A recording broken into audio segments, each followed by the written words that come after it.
Imagine you're in a crowded Venetian prison cell, 1298. Outside, the cold Adriatic wind howls.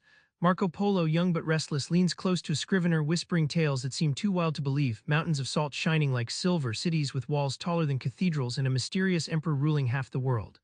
But who is this Kublai Khan, and how did a Venetian teenager earn his favor?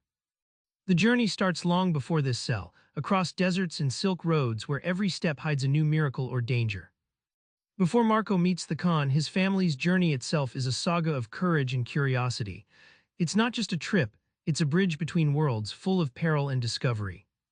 In 1271, Marco's father Niccolo and uncle Maffei set off from Venice, already seasoned merchants. Their goal: reach the enigmatic lands of Cathay, modern China, beyond tales and rumors. Journeying by unknown routes, they cross the vast Iranian plateau and the scorching Gobi Desert, places where a wrong step means death. The young Marco joins 3 years later, transforming from traveler to chronicler. Think of the Silk Road as a giant artery pumping culture, goods, and ideas between East and West. It's not just carts with silk, there are spices, religions, languages, and tech traveling alongside.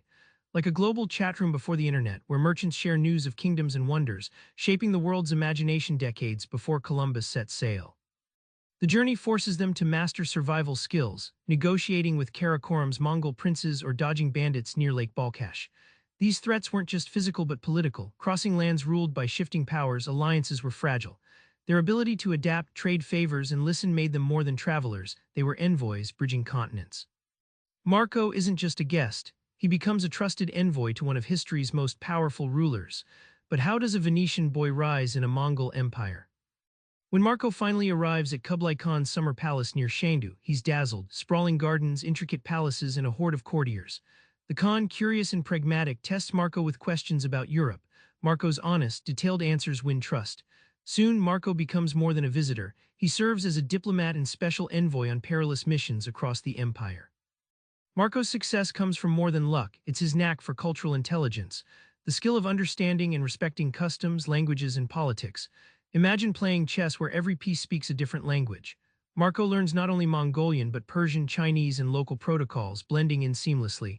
This adaptability is his superpower, unlocking doors that brute strength can't.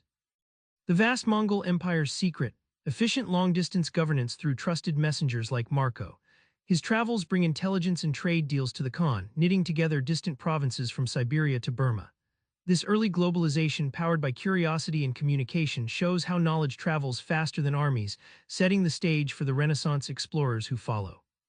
Marco's return to Venice is no simple trip home, it's a race against disbelief and time. But his tales don't just travel, they ignite dreams that change the world. Captured during a naval war and imprisoned in Genoa, Marco meets Rustichello de Pisa. Here, he dictates his adventures, painting vivid scenes of dragons, spices, and paper money. His stories seem so fantastical some call him a liar.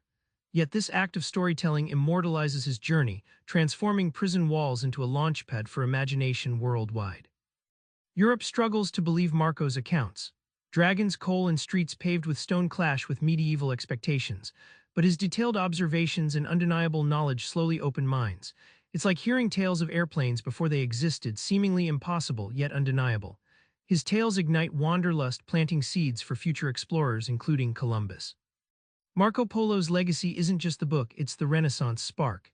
His travels rewired Europe's mental maps, creating hunger for discovery, trade, and cultural exchange.